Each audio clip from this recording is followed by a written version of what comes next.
Hello and welcome back to the AA NBA podcast.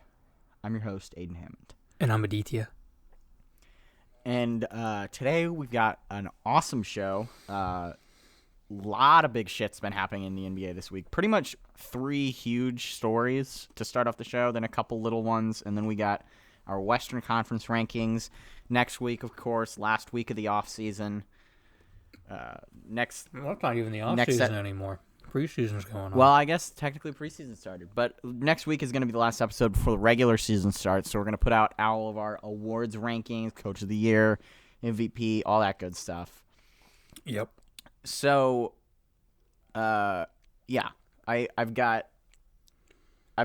got all that stuff coming, but first off, James Harden is making it really hard for the Rockets to keep him. I think that is the goal. Right. Exactly. So he's been spotted at strip clubs. He went to Lil Baby's birthday and he treated him like a girlfriend does. He was like, here's a watch and here's $100,000 in cash. It was really fucking weird. And he got him a Prada bag full of honey buns. That was also weird. Maybe it's subliminal messaging because Harden's, caked up, but we'll never know. So yeah, he clearly wants to be out of Houston. I think the second Westbrook requested a trade, I think the writing was kind of on the walls. Really, I think the second D'Antoni and Daryl Morey both kind of jumped ship. I think the writing was on the walls that Jimothy Harden in Houston was not long for this world. So let's talk about some trade packages. So he's made it clear that he wants to go to a contender. He's named the Bucks, the Heat, and the 76ers as his 3 primary teams. Wait, I thought his top 2 were the Nets and Sixers. The Nets and Sixers were the top 2, and then he recently named the Bucks and Heat. I was thinking, I forgot about the Nets. And now he named the Bucks and Heat more recently as other teams that he would be fully willing to go to, which is, weird because of his history with Giannis. So let's just talk about Conference. Exactly, yeah. Who can put together the best trade package? Is it any of these teams? And then maybe one team that is not in this conversation that could maybe put together an alluring trade package for the Houston Rockets. Yeah. So I think I'm going to factor in both teams because obviously the Sixers are able to make the best one because they can include the best player or the player with the most potential, which is Ben Simmons. But it seems like they're not really willing to package him yet. Which is strange. So I think they're kind of off. It is. It's so weird. But it seems like he's kind of off the table. Which means that the Sixers are off. You're not trading with the Sixers, yeah. Exactly. But I think that out of these teams, the Bucks can put together the best package. The Bucks can, but you got to be careful here because Chris Middleton is Giannis's guy. So if you trade him, you're making Giannis angry. He is, but I also, Giannis wants to win. Remember when they fired Jason Kidd, bro? Who was a bad coach? Yeah, that was bad. Yep. That's kind of the problem with Giannis is, obviously he wants to win, but he also wants to win with his guys, which isn't always possible. Yeah. I think... You know what's insane to me? But the Heat fans are like, yeah, whatever package we throw to Houston for James Harden, we cannot include Tyler Hero. And what are you doing? James Harden just averaged 36 and 34. Baby. Tyler Hero's solid, but come on. James Harden is quite literally the best pure scorer I have ever watched. It's and obviously I didn't watch Prime Kobe because I was 4 when he was in his prime, but someone's a casual. I obviously have an experience, Michael Jordan and Kobe and, LeBron's not as much of a scorer anyway. I mean, he can turn it on when he wants to, but that's not really his primary function on the offense. And like obviously Kareem, I wasn't even a thought. So James Harden purely is the best scorer I've ever watched. He's the most skilled. He's ridiculously good, and I think he would fit best in the Bucks offense. What do you think? Would he? I don't know. I think he would. When you have James Harden kind of dominates the offense, and when you have Giannis, it can get tricky, especially when you have two bad playoff performers on the same team. Here's the thing, though. Giannis, I can't really say that Giannis is a bad playoff performer because he hasn't really gotten a fair shake, I think, from especially Budenholzer, which is weird because he's his coach, but like he was playing 30 minutes a game against the Heat, and I blame that loss fully on the full team and coaching staff. That is not solely on Giannis. It's not solely on Giannis, but I get Giannis it. He got definitely played worse. He did, but I don't think that makes him immediately a bad playoff performer. We've seen James Harden get worse in the playoffs year after year after year now. I think he is legitimately a bad playoff performer. It's been 2 years that Giannis has had a legitimately threatening team and been an actual threat. So I'm going to give him another year or two before I start calling him like a playoff choker or a bad playoff performer, because he was excellent in the 2019 playoffs. People forget that until the Raptors kind of figured it out. But before that, he was awesome. Like, he was not playing poorly. The rest of his team, I mean, that speaks for itself. But he was kind of the sole bright spot on that team for a little bit. Yeah, the problem is that, because they even went up 2-0 on the Raptors. The problem is that once they figured it out, Giannis couldn't adjust, which is partially on Budenholzer because Budenholzer refuses to make changes, but it's also on Giannis for one, not saying something to Budenholzer, and two, not figuring it out on the court. Yeah. And I don't know. I think that Harden on the Bucks or the Heat is probably the best place for him, and I think both of them would be able to put together by far the best trade packages because... But do you want Harden spending a season in Miami? Yes, that would be the most entertaining season in the world. No, I Can mean you the imagine city James of Harden Miami, running severely hungover on 2 hours of sleep and dropping 38 on the Lakers? The problem is he that won't would be drop sick. 38. He will, dude. He won't. drops 38 regardless. He's said been it partying yourself. his entire You career. said it yourself. His worst cities are like Miami. Like I forget exactly what they are, but like his worst cities that he plays in are the ones with the best clubs. He's bad when he's an away team in Miami. Yeah, and when he's a home team, he's gonna have a full season of that. Yeah, and he'll get used to it. I don't know. This is my completely impartial, unbiased opinion here. I think James Harden would best fit on the Pacers. Here's why. They don't have a superstar. He would be the focal point of the offense, and everyone else can take all the mid-ranges they want, but James Harden will do everything. That was actually the team that I was going to mention for not really a contender, but could put together a really good package. Because I think the Pacers could be like, hey, you want Miles Turner, Oladipo, Aaron Holiday, and 2 first-round picks? And I think the Rockets would probably be like, well, that's the best offer we've gotten so far because nobody else is willing to give up anybody of that caliber, like except for maybe the Bucks are willing to give up Chris Middleton. You think the Bucks just obviously flip Drew Holiday for Harden?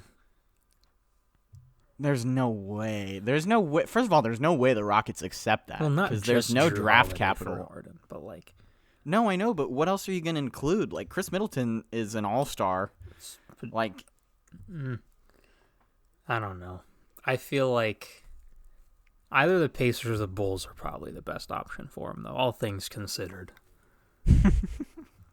I mean, I think the Pacers can realistically put together a pretty solid trade package for him. Especially, they can put up a solid one. The problem is that in doing so, they gut their team. Oh, it completely guts their team. Like a team like the Bucks still has Giannis, right? The Nets will still have KD, and assuming they don't have to give up Kyrie, which they probably would have to.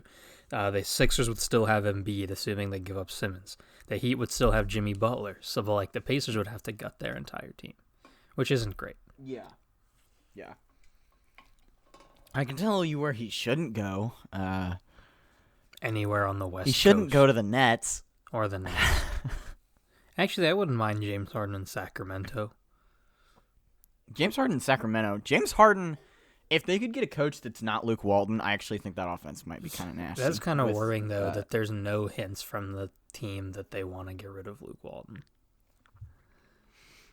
Yeah, but like teams don't usually drop a ton of hints when they're about to get rid of a coach. Like No, but there's like the Clippers. rumors. Everybody knew that the Clippers were probably going to part way with Doc Rivers, but they weren't like hint. Like they just did it. And No, Doc but there's Rivers always like kinda did. rumors and stuff going around. There hasn't been There a are- I single mean- thing about Luke Walton. I feel like when you're Luke Walton, though, you're always kind of on the edge of your seat. Like you know that you suck at your job, and you're like, well, maybe this is it. And then you get back, and Vlade Divac is like, nice game, buddy. And you're like, okay, well, I guess. Do you think bad Boss? coaches know that they're bad, or do you think they just like they think it's the team, not them? I think it depends on who it is. Like, I don't think Adam Gase thinks he's a bad coach. I think Adam Gase thinks he's a mastermind. But, like, I think that a guy like Luke Walton probably has an idea that he's not the greatest coach in the world. I would hope so. And honestly, Adam Gase, All right. if he doesn't think he is the worst coach in football, he might just have a mental illness that we don't know about. No, dude, they're kicking it into hyperdrive, I swear. Oh, are they? I mean, they did intentionally lose to the Raiders, bro. They had that game. Playoff mode, bro. Mm-hmm. Playoff, All right. dude, playoff Up LeBron from next. last year. Or 2 years Speaking ago. of playoff P. No, 2 years ago. Remember when LeBron Paul- said he was getting into playoff mode early and then they lost like 5 straight and missed the playoffs? Yeah, that was pretty funny. Paul George. Holy shit.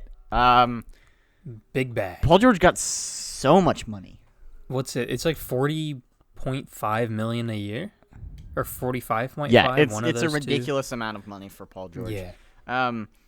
But the Clippers are kind of fucked. They have zero draft capital, like straight up zero. I don't even think they have any second round picks. Kawhi's definitely leaving now that Playoff P is making over 40 mil a season for the next 5 years.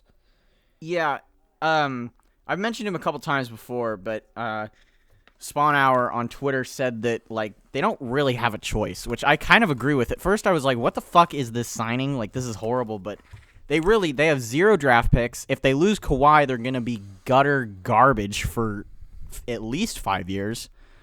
Like, they need to at least secure a player that's gonna keep them sort of relevant. Like, what's the point of tanking if you're never gonna have your pick? You're just tanking to make the Thunder better. So you kind of just have to hope you're okay with Paul George. The problem is you can get... First of all, they already have a pretty solid roster. I know they lost Montrez, but like overall their roster is not horrible. Secondly, you can get a player that isn't going to be on the same caliber of Paul George in the regular season, but will be better in the playoffs for considerably less money. Exactly. So, I mean, you might as well keep them locked down because there's going to be a team that's going to give up 2 or 3 first-round picks for Paul George in the future. You're not going to get your 6 first-round picks or whatever you gave to Sam Presti back. ridiculous. That's never happening.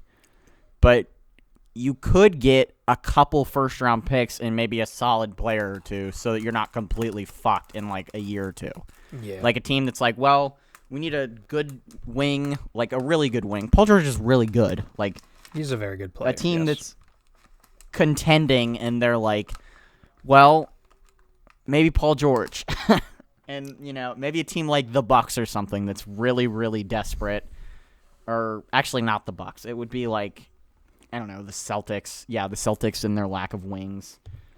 I don't know what I'm saying. What I'm saying is a team that's desperate for a defensive wing that also just happens to be a really good player might throw some draft picks around to get Paul George. Kind of like what the Bucks did, where they were like, okay, we'll give you like 5 picks for Drew Holiday. Drew Holiday is not worth 5 picks, but he It's is worth it if for you can that get team. ring. Exactly. And I think Paul George is going to be a player like that. So, not a great move for the Clippers, but all things considered, they kind of had to. Like, I don't really blame them for throwing this much money at him because you can always flip them later if you really have to. Yep. So, you know this. Initially, when that signing first came out, I was going off on the Clippers in the group chat because I thought it was a retarded move.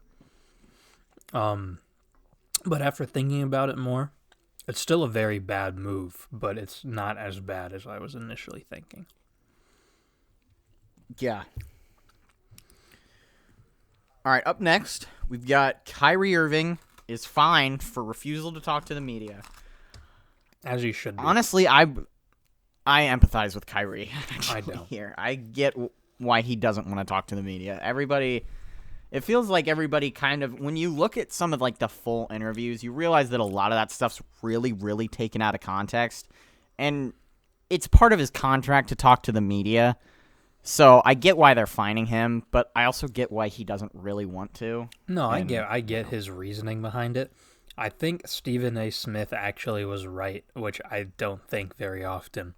But he said, like, if Kyrie Irving doesn't want to talk to the media, fine, whatever, but he's got to pay a pretty big fine every time because he is violating his contract. So every media time, every interview where he doesn't show up or he doesn't talk, just fine him. And it's fine. It's like $25,000. Yeah, he'll survive, everybody. Yeah, he's not going to die. If he, theoretically, let's say media availability was once a week for the entire season. Let's say it's an 8-month season. That's 32 weeks. Just regular season. Actually, let's say it's 8 months, yeah. That's $800,000. That's like, he makes that like that in a is week. less than he was making fine. on 1 year of his rookie contract. He will be fine. Yeah. That's like less than half of what he made during his rookie contract. He's absolutely not a poor man. He's going to be okay. No.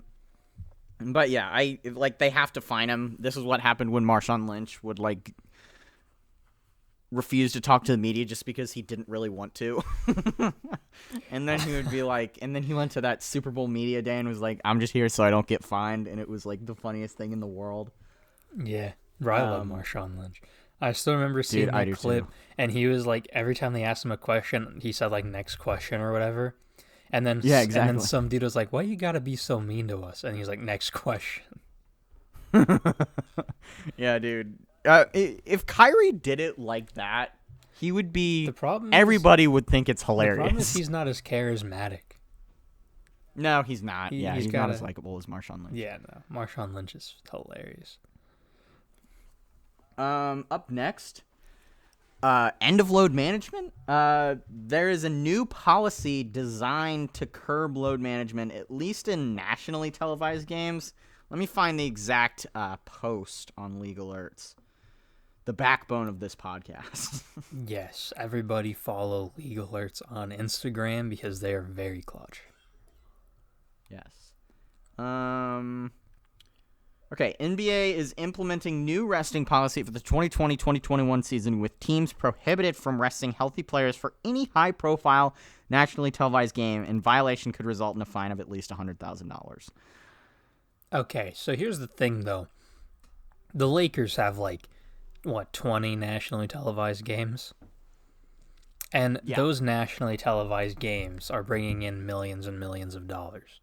So if you're the Lakers and LeBron says, hey, I'm pretty tired, I don't want to play tonight, you take the $100,000 fine and sit LeBron because you will be fine.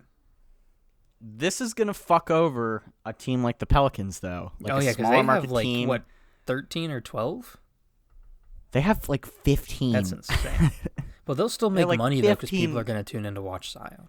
They will, and probably Zion jersey sales alone will be enough to cover the fines if any player needs to sit out. But I think this is a good idea, but I think first of all, if you're going to do a fine, do $1 million. Don't do $100,000 because that's fucking pocket change. Hit them in their pockets, hit them where it hurts.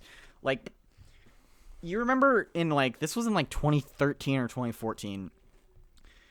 Popovich was told by the NBA that he was not allowed to rest Ginobili, Parker, Duncan, who are all in their mid to late 30s at this point. So their next nationally televised game, I think against the Lakers, it was a pretty high profile game because, the Lakers had, Kobe Bryant, and the Spurs were like, the 1 or the 2 seed that year. So he was like, okay, fuck you.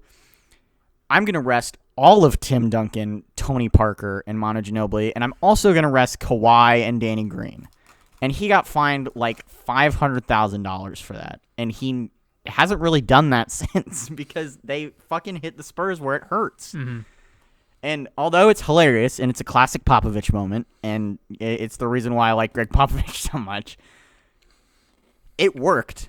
And if your goal is to curb load management, you succeeded when you did that. I think he benched everybody as just kind of a fuck you to the NBA. I don't think he was planning on doing that regularly. No, he wasn't, but they made their point. Yeah. $100,000 Like, for the Lakers is nothing. No, it's not. Which is why it needs to be a heftier fine if it's gonna, like, the Clippers are the main team that's targeted by this. They're like, okay, you're not allowed to rest Kawhi Leonard or Paul George in these games. You're just not. Televised games. Yeah, exactly. So you're not allowed to rest either of these guys, and you have I think they're tied for like the second or third most nationally televised games. You're not allowed to do this. And if you do this, you're going to get fined a shit ton of money. This is just going to make it so that Kawhi sits out like a week in between nationally televised games. Like, I don't really... Yeah, like, teams are going to find a way to everything. get around this. Just say, if you have a healthy player and you don't play him, it's a fine. Like... And you get, like, if you get, like, 5 games to load manage, and that's it, or something. I don't know. If they really want to curb it, they would do that. It seems like this is kind of just, like, a ploy to be like, we're doing something. And it doesn't even matter because most teams aren't going to have fans this year. Right. Which is the main reason why people bitch about load management so much is because people, like, get these expensive seats. They go to these games and they're like, well, I take my kid to one basketball game a year and his favorite players aren't even playing. Yeah, like, remember, we paid, like, what, $130 a piece for those Nuggets tickets? Imagine if, like, Jokic didn't play, how heated it would be. Did we really? Mm-hmm. I only paid like $60. Wait, no. It was, so the Nuggets tickets were like $80 a piece, and that the Sixers tickets, because that was the game like 2 days before the Nuggets one that we were thinking about maybe going to. But that was like $120 Oh, yeah, those a were piece. super So then we were expensive, like, yeah. yeah, we'll go to the Nuggets game instead. But imagine paying like $120 or $130, or like if you're a Pacers, like Pacers tickets are relatively cheap unless they're playing like the Lakers. It's cheap enough where you can make like a day trip out of it, Yeah. and it's a pretty cheap thing. Right. Like for us to drive up from Bloomington and just go to a Pacers game. Yeah. So, like, imagine, though, like, LeBron's in town, and you take your kid to watch LeBron for the first time, and you pay, like, $600, get super up close, and then he just didn't play. Yeah, that would be horrible. Yeah. I feel like there should also be rules for load managing. Like if it's like a, let's say the Lakers, if they're going to a team that they play once a year, which would be an Eastern Conference away team, if you're going to an away game at that Eastern Conference team, you have to play your stars because it's going to bring in revenue for those teams from people wanting to come see them, Mm-hmm. Like home games, it shouldn't matter. You should be able to rest players for home games to an extent. But I think away games, especially away games where you play the team once, you shouldn't. I think that's the best way to just curb this. I don't know. Well, the best way to curb Also, this is to say if you're healthy and don't play, you get fined. But that's unrealistic. Yeah. Also, speaking of going to games, the Jazz, Grizzlies, Pelicans, Rockets, and Magic will all have fans in attendance to start the season. So only 5 out of 30 teams. This is not going to end well for those 5 teams. Yeah, one of those being the I have a Jazz, like, feeling. you've already messed up enough, all right?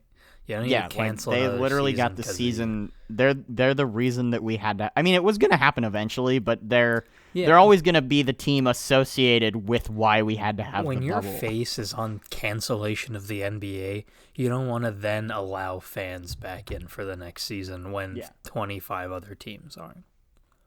Yeah. Because then if it gets canceled again and it's on in your game, like, people are going to be even more upset. Yeah, exactly.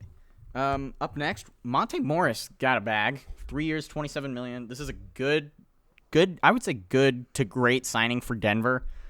He's an integral part of their team. He was out for the bubble, or at least, the playoffs. They were still good without him. I think he's the guy that can really elevate them this year. Obviously, Bol and Michael Porter Jr. have got to step up and, be the stars that people think they can be. But I think Monte Morris Jr. makes Denver. Did you combine a Monte legit Morris threat. and Michael Porter Jr.? I did. Nice. Yeah. A lot of M's on that team. Murray, Morris, Jokic, Michael Porter Jr., Jokic, Millsap. Nikola Jokic. Oh, in other news, the Pacers are shooting 36% from the field against the Cavs and still winning. Solid. Nice. Has Cassius played at all? Nah, he has not touched the floor yet. Damn it. So I think this is a good signing for Denver. Yeah. Especially because they didn't sign Jeremy Grant. I think this is kind of a heads up move. Jeremy Grant was kind of ass yesterday. So was he? Yeah, I don't remember the exact stat line, but Sadiq Bey was their leading scorer, and I think he had 14. Ooh. Jeremy Grant was 1 of 11 from the field for 6 points and 3 rebounds in 22 minutes. Those are those Lonzo Ball numbers. 1 of 11's bad even for Lonzo. Actually, those are Lonzo Ball free throw numbers. Yeah, that's more accurate. I mean, Blake Griffin was 3 of... This whole game was terrible. Pistons, Knicks. Who thought of that? The Pistons are showing out in the preseason. They're like, if you should bet on us to lose the most games. Whatever Vegas prop bet that is, you should bet on us. Yeah. But I guess, that kind of brings us into our next topic, right? Yeah. Do you have any thoughts about the preseason? If any, I didn't really watch any of the games. I try to not watch preseason just because it's usually just NBA games that mean nothing, and typically NBA games already mean nothing for the most part, basically until the last month of the season. So I usually don't watch much preseason. Get the chance to watch many of them. I got off work at 9, but I was able to watch Clippers-Lakers, which was, It wasn't anything special. Guys like Talon Horton-Tucker were getting serious minutes. LeBron didn't play. Stuff like that. Yeah, so I do want to talk about the Rockets and the Bulls. John Wall looked good. Boogie looked good. And Patrick Williams looked solid. 12 points, solid? 25 minutes. Lowry. Hell yeah. Larry Markkinen, nice. baby. Kobe White, leading scorer, leading assister. Kobe White should have been starting, but Jim Moylan's an ass can, so he didn't. Yeah, exactly. Those are my only thoughts. Oh, yeah, Obi Toppin looked like Jesus incarnate last night. Did he? Not really, but I follow a couple Knicks fans on Twitter, and they were going nuts. So I'm going to let them enjoy this until, the season actually kicks off and they lose 10 straight. Yeah. In other news, Cam Reddish did okay.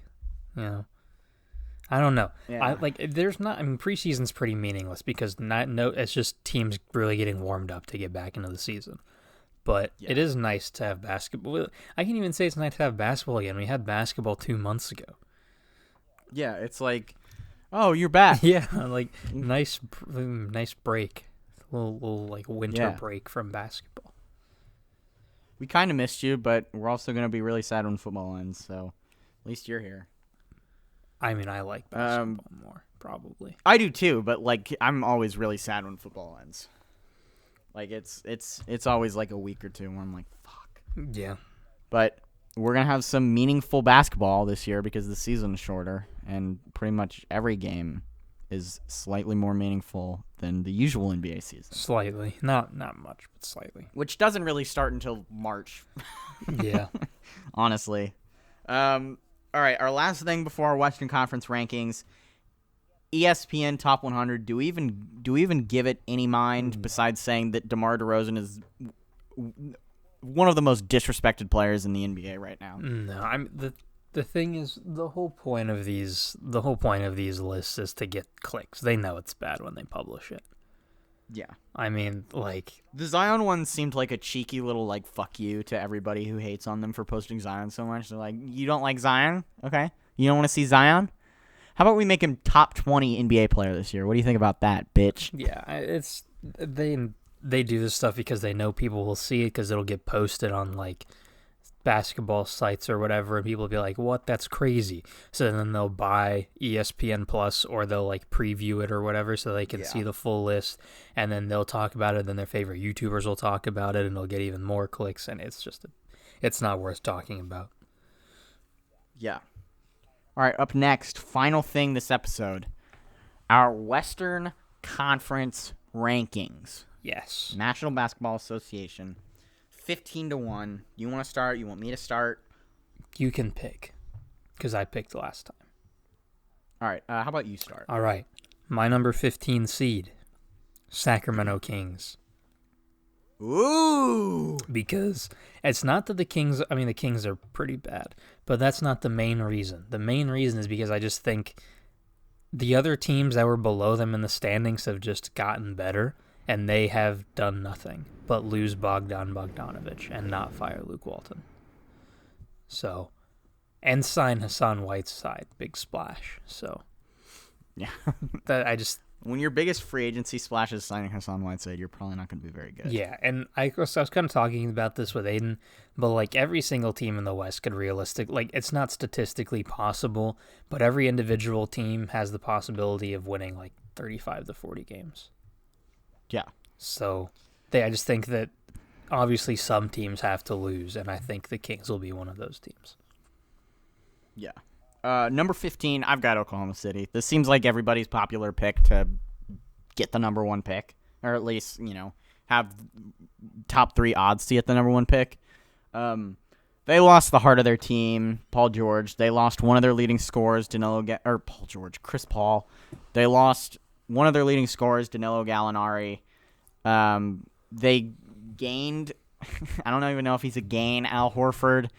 I think that one of my hot takes was Shea averages like a ridiculous amount of points a game. Like, I think I picked him to lose the scoring title, but like come in second, which is insane. I don't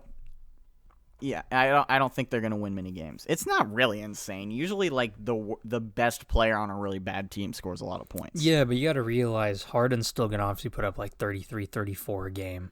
Dame's probably gonna put up like 30. Curry's back. Yeah. KD. Giannis is always good for like 27, 28.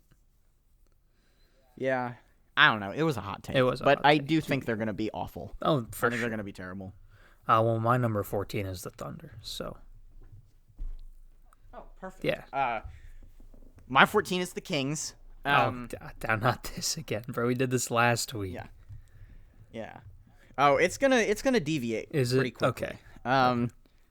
Yeah. I mean, once we get past 10, I think we're going to have pretty different lists. Until, like, the top 3, I think we're going to have the top 3. Mm-hmm. Sacramento, it's not like Sacramento got significantly worse. Like, Bogdan left, but they gained Tyrese Halliburton, who I kind of think is one of my favorites to win Rookie of the Year just because, score a lot of points, get a lot of assists. I think he can put up some gaudy stats on that team. Obviously, Luke Walton's a net negative, so, but I think that they're going to be pretty bad again, like they always are. I would guess that I wouldn't be surprised if Luke Walton is fired within the first 20 games. I would be, because the Kings can't do anything right. But they can, but they fired Divock, so... Didn't he step down? Well, I mean, yeah, but they were going to fire him. Were they? He deserves to be known to history as the guy that got fired because he fucked up the Kings so bad. He deserves to be known as the guy that drafted Bagley over Luka. Bagley over Luka. He was traded for Kobe. Yeah. Yeah. All right, what do you got at 13? My number 13 is the San Antonio Spurs. Now, I want to say before we continue, all of these rankings are based on current rosters, But I do think, I think we mentioned it briefly. We might not have. That might have been before we started recording. But I think that the Spurs are probably going to trade DeMar and LaMarcus in tank. And with their current roster, I think they're the 13th seed. Yeah, I agree. I also have them as my 13th seed. Lovely. I think Popovich by himself makes them not a bottom feeder, bottom 2 team in the West, but they're still going to be awful. That roster is not good. I mean, it is good. It's really young. It has a lot of solid young players, but nobody that's like an all-star. Like, there's not one guy. DeJounte Murray's solid. Derek White's solid. Trey Jones could be solid. Like, they've got a couple solid guys, but they've got nobody who's the bona fide leader on that team, especially when they lose DeMar and Aldridge, which I think is kind of an inevitability at this point. They just don't really have anybody that I'm like really inspired by if I'm Yeah. But I think Popovich by himself is good enough to make them not the worst team in the West. I think you give Popovich a high school team and he'd figure out a way to win like 35 games or 30 games or whatever. 30? 30, yeah. Wow. He's the GOAT, dude. I mean, he's the greatest coach of all That time. is a lot of wins, though. Well, it's also a ridiculous hypothetical scenario, and I'm just exaggerating because I like Popovich No, you a said lot. that's on. Let the record show. Aiden said that Greg Popovich could have a high school team win 30 games in the NBA. He probably could. Last year's Bloomington High School South, he could definitely win 30 games. I mean, we're seeing how Anthony's playing on IU right now. No shade at Anthony. He'll be good, but he isn't right now. Archie Miller's not giving him any playing Well, time. Dude. yeah, It's not Archie his fault. Miller's also a bad coach. Yeah, he sucks. Oh. Fire Archie Miller. All right, my number 12, shaking things up a little bit, hopefully, the New Orleans Pelicans. Ooh, yeah. And Okay. again, this is just another instance of I think they would normally be good, but this West is looking pretty solid. Not pretty solid, really good. So, like, normally they would have a if they were in the East, they'd be pretty good, but they're going to have to be one of the teams that loses games in the West. Okay, I have the Grizzlies at 12. The Grizzlies are going to be really fun. I'm going to enjoy watching Ja Morant this year. But they don't come across as a team that's going to win a lot of those fun games. Their roster is meh. Ja Morant, I think, is going to take another step up. I think he is maybe a dark horse to make the All-Star team this year. I think he's going to get a lot of votes because he's fun. Trey J, it really just depends on how good Jaren Jackson Jr. is. If he takes another significant step up, which he could, maybe they're a little better, but I don't really see it. I think that they're going to be bad, and I think it's going to be good for them in the long run because they're going to get another solid draft pick and draft another solid player to put around Ja. So overall, I think it's going to be a net positive for them. But I think the teams that finished, they were the 9 seed, right? Yes. They lost in the play-in I think tournament. the teams to the that finished, Blazers. yeah, I think the teams that finished below them got better. Phoenix, New Orleans. So, New Orleans really got better because they got a slightly better coach, and Zion Williamson is going to play the full season. But, and of course the Timberwolves got better. Yeah, well, that brings me to my number 11, which is the Timberwolves. Okay. Yeah, I have them here mainly because, they'll be fun, I think. But again, Cat's been going through it right now, so we don't even know if he'll play to start the season. I think he's going to play. He probably will, but I think if he wasn't going to play, he would have already said it, but I think he's going to play. yeah. Hopefully he's doing all right. But, also, that being said, Malik Beasley's kind of going insane, so he might not be there. And then also, no defense to be found on this team. And besides Cat and D'Lo, it's a pretty sorry team. Yeah, my number 11 is also the Timberwolves. Basically, I should say from the Grizzlies on up, so the 12 to the 1.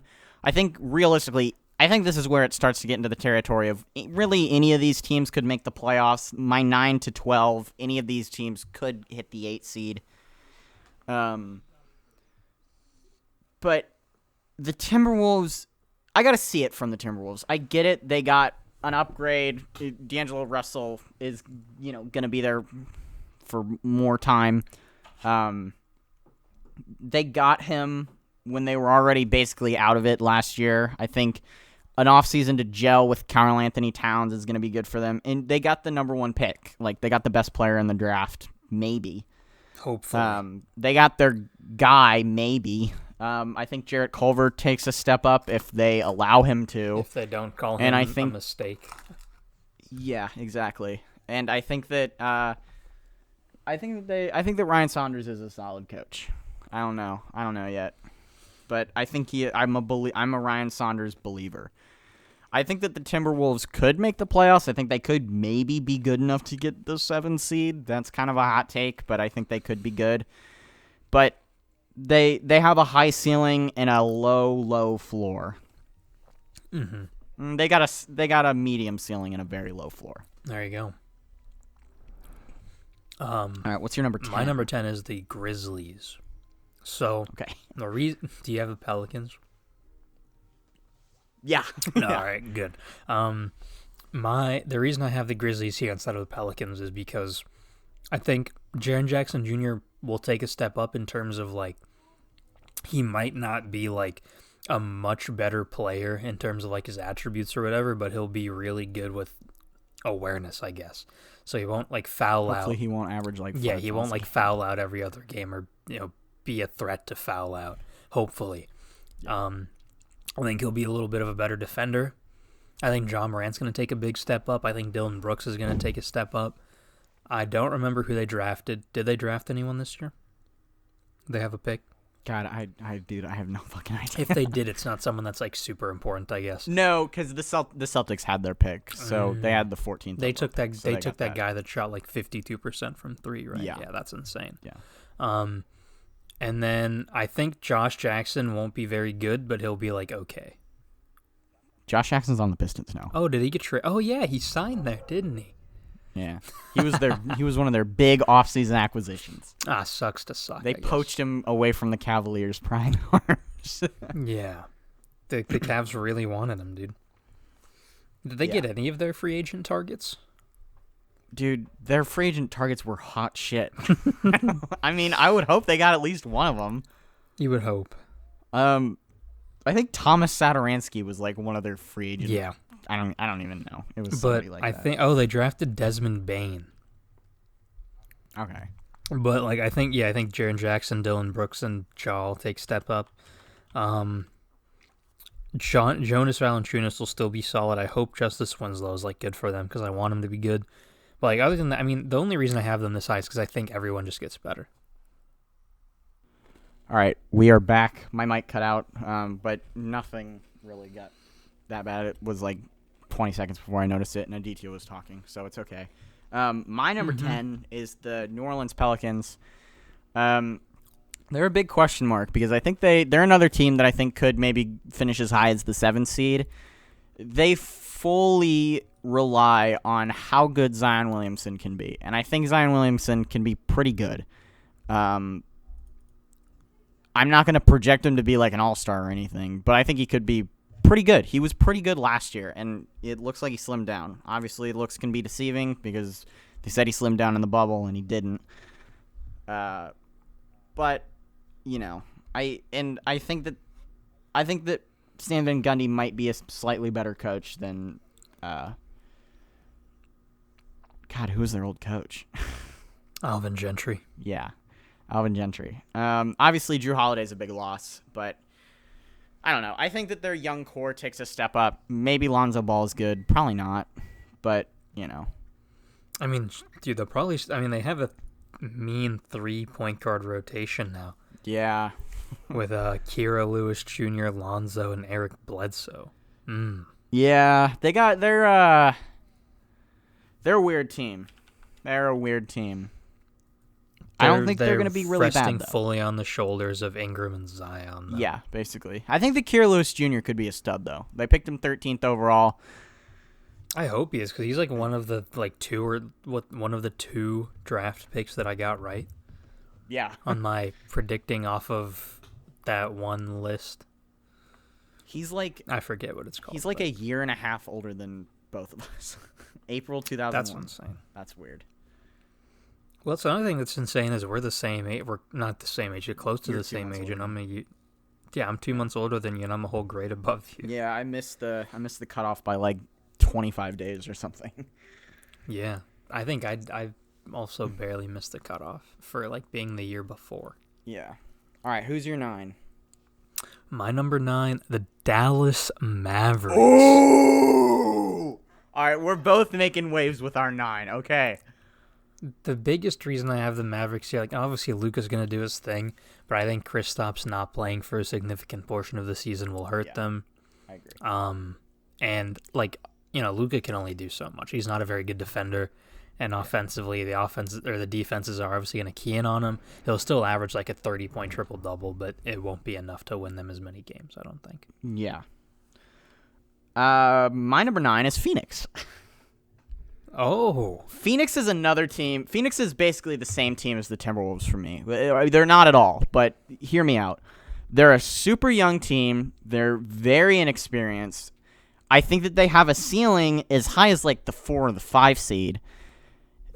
But I also got to see it. I got to see them do it. And Chris Paul has a better team this year than he did last year, and obviously he took that team to the 5 seed. He's also another year older. And eventually having to adjust to a new offense every single year is going to start to wear on him. And I think maybe this is the year we see it a little bit. Not much, though. I think they're going to be good, and I think that they should make the playoffs. But all of the teams in my top 8, I think, are more likely. I couldn't kick out any of the teams in my top 8 because I think all the teams in my top 8, barring a James Harden trade. Obviously, if James Harden gets traded, this whole list changes. I think Houston drops to like 13 and everybody above them moves up a spot. But which would mean Phoenix makes the playoffs. But I don't know. They should be good. I'm waiting for them to prove me wrong and, be like the 5 seed. But I got to see it. I want to see it. I'm not going to be surprised when I'm wrong, but I'm not going to predict them to make the playoffs over teams that were better than them last year. That I think didn't lose anybody super significant or lost somebody significant but still have a player like James Harden that is going to make the playoffs. That's fair. Who you got at 8? My number 8 is the Portland Trail Blazers. Mainly because their team stayed the same except for adding Robert Covington. And I don't think adding Robert Covington is enough to boost them in the playoff standings. That's really all I got. I mean, like, Dame's going to do his thing, but as we saw last season, that wasn't enough. Nurkic will be back, which is good, obviously, but, like, Hassan Whiteside was good for a solid 20 minutes a game last year. You know what I mean? Yeah. And it all just comes down to, like, the team is healthy now, but they're essentially just running it back with the same team, and I don't think it's enough to, like, move them up past the 8th seed. Okay. But I get it. I do want to say, this is the team that, like, even if they are, like, the 7 or 8 seed, I could see them going really far in the playoffs. If they're the 7th seed against the Clippers, if they're the 8th seed against the Lakers. If they play the Lakers, they're not doing shit. But, yeah, if they play the Yeah. Clippers or the Nuggets, I think they could win a series. Yeah. My number 8, I've got Houston. Houston lost Russell Westbrook, and I don't think they gained anybody that is even close to Russell Westbrook's value, at least in the regular season. Obviously, you see how John Wall played, bro? I did. He had like 13 points. In like 18 minutes. I know. Here's the thing with the Rockets. I think they're a bottom feeder West team if James Harden gets traded. If not, I think that they're another team that could be like the 4 seed. But on paper, they're not better than any of the teams I have above them. I don't think that James Harden... I don't really think that James Harden is better than Luka right now. Just purely off of what I think is going to happen this year. Obviously, he's going to score more points because he's probably going to score more points than everybody. But but they're just a weird team. I think that they could be really good, but the value that Russell Westbrook provides in the regular season should not be diminished. They were really good, partly because Russell Westbrook was really good in the regular season. So I think I just got to put him at 8, mostly because they lost Westbrook and they didn't gain anybody of equal value, and they also lost Covington. Like, they didn't really Boogie's all right. John Wall is really hit or miss, and Christian Wood kind of sucks. And he might be good, but he also might suck. Disrespectful, bro. Way too low. Anyway, my number 7 is the Houston Rockets. Mainly, I mean, you covered a lot of this stuff. I think the biggest thing, though, will be they have a new rookie head coach, which I think will shake things up a lot. And they lost Austin Rivers to the Knicks, of all places. So, to be fair, they probably weren't going to give Austin Rivers like $10 million or whatever the next game. No, but and that's fair. They did lose him to a trash team. Yeah. Do you like my little twist I threw in there? Yeah, I did. I thought that was really funny. Thanks. My number 7, I got the Mavericks. The Mavericks. Oh, the Mavericks. I want to see this team fully healthy for a full season, but I just don't think it's ever going to happen. The team is fully healthy aside from Kristaps. Yeah. I feel like this is kind of a gap year. This is a year to just let Luka do his thing, and then next year they got to make a big splash in free agency, and I think they're going to do it. Even if Giannis, either that or they got to trade Kristaps for someone that can play a season. Yeah, exactly. Even if Giannis signs the Supermax, which I think he might be leaning towards, but also he's been so cryptic and weird that I don't know. There's still a shit ton of free agents that I think are going to be willing to play with Luka. Kawhi Leonard is one of them. Other free agents that I just don't know off the top of my head right now. This is a gap year for them. I think Luka's going to be a stud. I don't think he's going to win the MVP. He is not my preseason MVP pick. I'll just put that out in the air now. But I think he's going to have he might average a triple-double. He might have 30 points and 10 assists a game or something stupid. But I'm not going to pick. I don't think that the rest of that roster without Kristaps Porzingis is good enough to be better than the 7 seed. Yeah. And that's all I got for 7. My number 6, the Utah Jazz. I think they legitimately stay the same. Our lists are going to be pretty much the same from here on out. Well, you don't have the Suns in here. I don't. So. I don't. Yeah. A little bit different, but that's about it. Yeah. That's all I got, really. They stayed the same. They're still a good team, obviously, but I don't see any big improvements or improvements. I don't know what the opposite of an improvement is. They didn't get better, but they didn't get worse. Yeah. Yeah, I also have the Jazz at 6. They re-added Derek Favors, which is a good signing. It gives them a little more depth at the big man. I mean, didn't they lose Ed Davis? So they kind of needed it, Yeah, they did. I think that Donovan Mitchell's going to take another step up. I think he's going to probably add on 2 or 3 more points a game and a couple more assists. I think that Mike Conley, I don't think it's possible for Mike Conley to be as horrible as he was last season.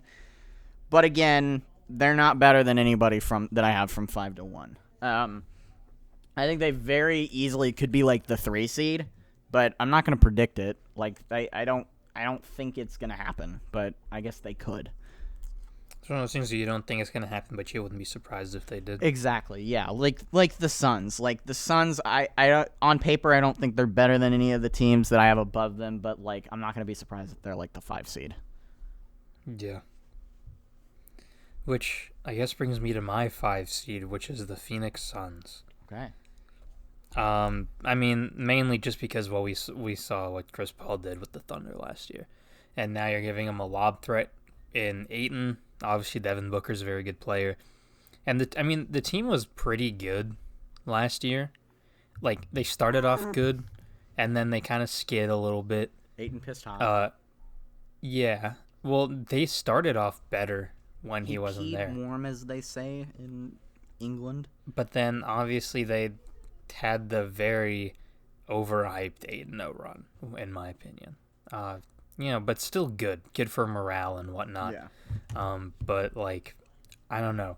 they essentially replaced Ricky Rubio with Chris Paul and then drafted another big. So, like... Yeah, that's a weird draft pick. I don't really know. Yeah.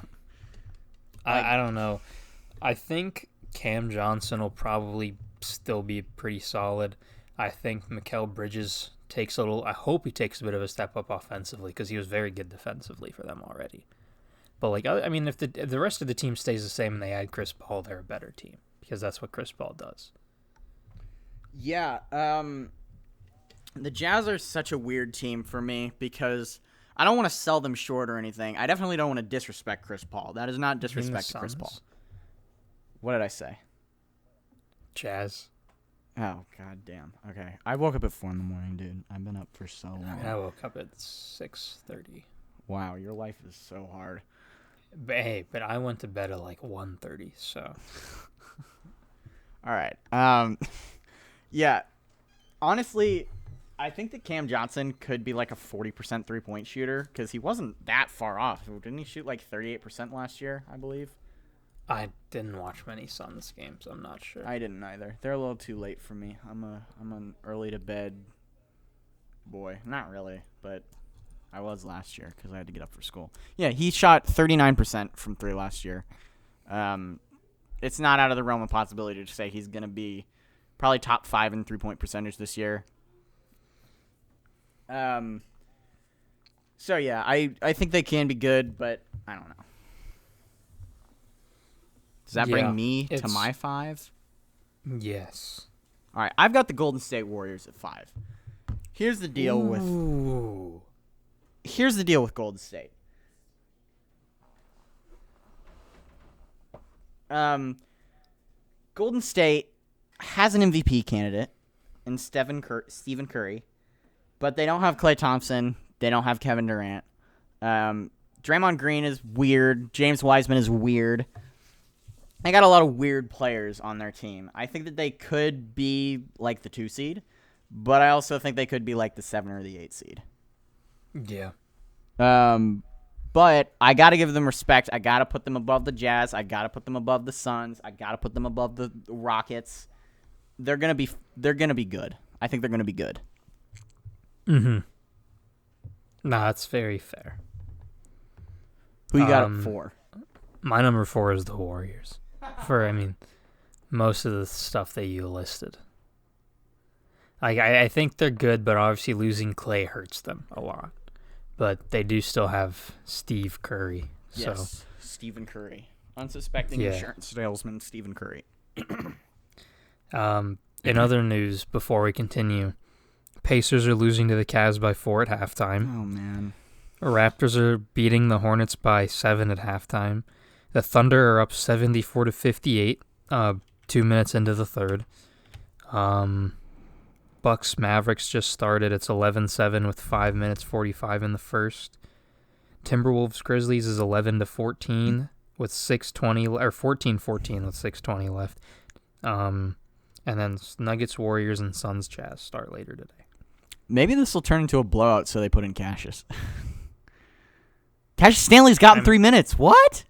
He has the problem 0-0-0, but he's gotten 3 minutes. Sabonis, back to Sabonis form, 14 and 12. That's good to see. Love to see it. Why are we playing our starters so much in preseason? We do this every year. Dude, I thought it'd be something new going in with a new coach, but no, we still play our starters. I mean, to be fair, pretty much like the Nets are starting Kyrie and Kevin Durant tomorrow. So it's a difference between starting your starters and playing them like 10 or 20 minutes. But we're at Sabonis halftime, only has Sabonis has 18 played minutes. 17 minutes. Well, I know, but he's probably not going to play much in the second half. Hopefully he doesn't. If New Nate is smart, he's not going to play that much, but who knows? Yeah, well, that's what I'm saying. Like, we have, because like with preseason, we have our entire like full like we have a bunch of like G League guys too. Yeah. So like play them. Yeah. See if any of them are good. Let's see, Pacers, please. I'm begging you. Goga, please play Goga. Yeah, play Goga, please. Who's your 4? My number the Warriors. Oh yeah. Okay. My number 4 is the Portland Trailblazers. This is the only one that I think I really disagree with you on because I kind of see where you're coming from with the Suns, but Trailblazers are a lot different. The Trailblazers have a 3-and-D wing, which is something they have really never had while Dame's been there, or at least a really good one like Robert Covington.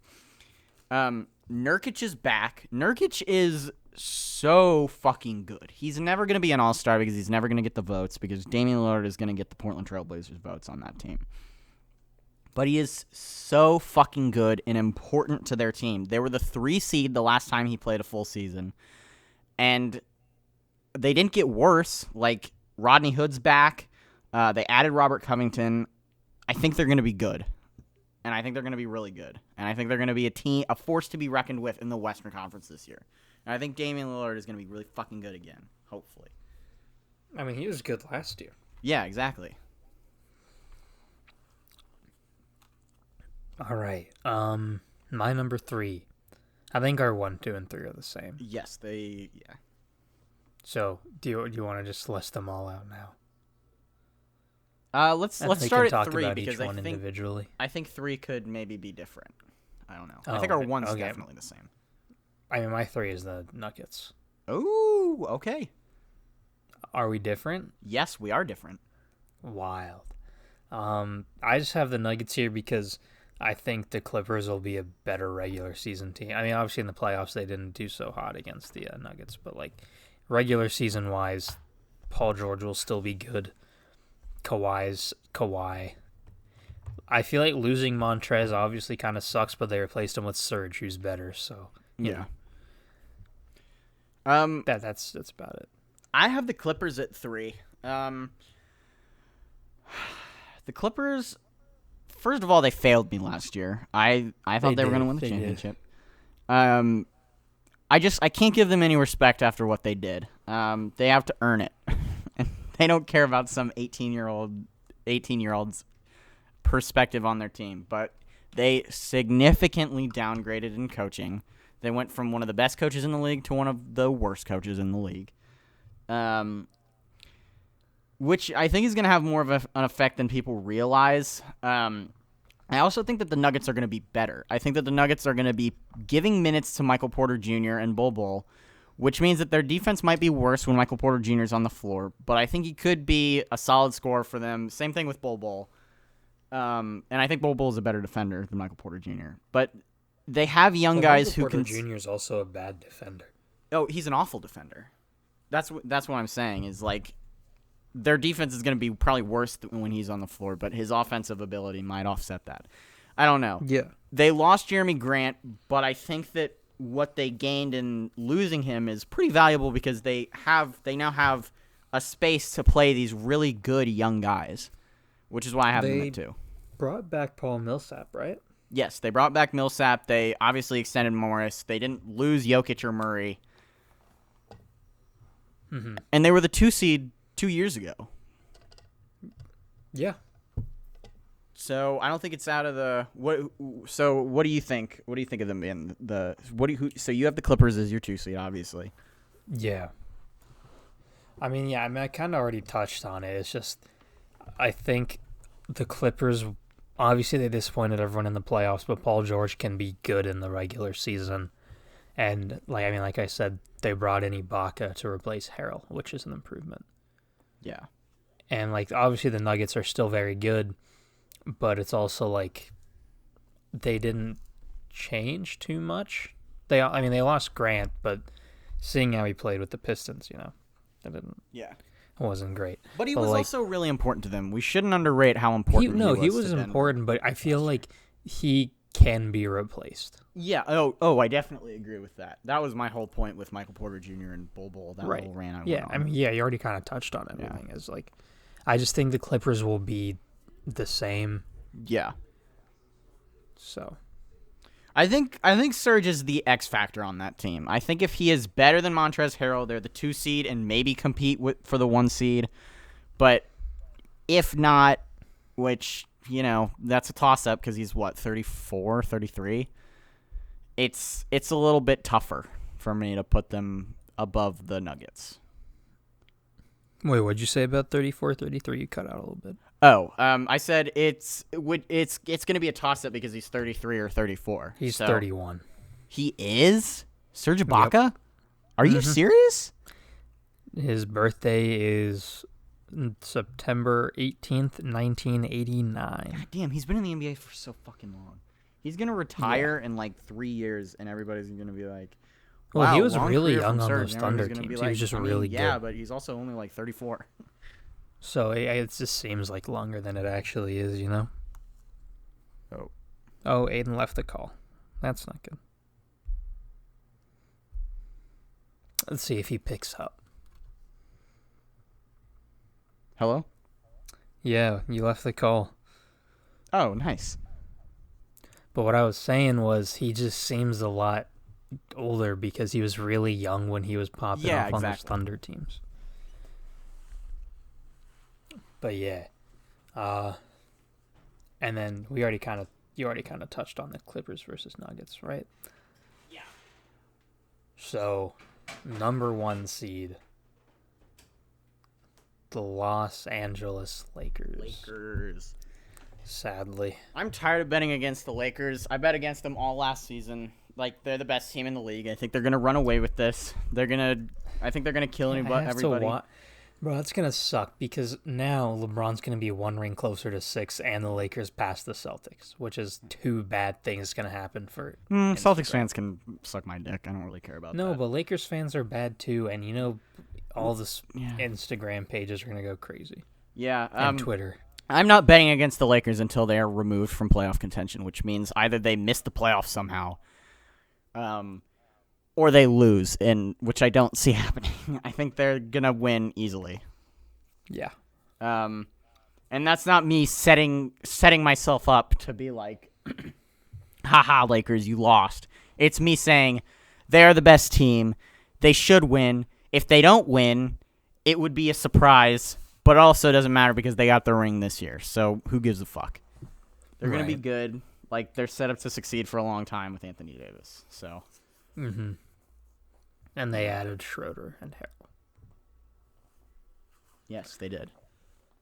All right, well, that's our list. Maybe it's like the 2004 Lakers, except instead of adding Gary Payton and Karl Malone, you add, like, the first and second best 6 men in the league. Oh, man. Instead of adding 2 like 38-year-olds, you add 2 like 25-year-olds.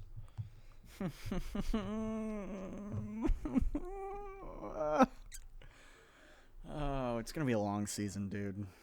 We're gonna have to watch. It's actually gonna be a short season. It's 10 games less. It's gonna feel longer though. And I don't know. I don't care who wins the title. I just want to watch good basketball games. Obviously, it's preferable if the Bulls or Pacers win it, but like they're not going to. It's preferable if the Lakers don't as well. Yeah, but I mean, like if it's not the Bulls or Pacers, I'm just in it for entertainment. Because like even the finals, like it was not a very good finals, but like the 2 games where Jimmy put up 40 were like amazing. Yeah, they were good. All right, is that it? Is that all we got? That is all we got. All right. I'll hit that outro swag. Check out the description. It has all of our links. So, personal channels, podcast Twitter, podcast email, Aiden's sports article. And then as far as our personal channels go, Aiden uploads every Monday. I will hopefully be putting out a video in the next like few weeks. And yeah, that's all we got. All right, yeah. So he'll, subscribe, like, comment, all that stuff. And we will see you in the next one. All right. Bye.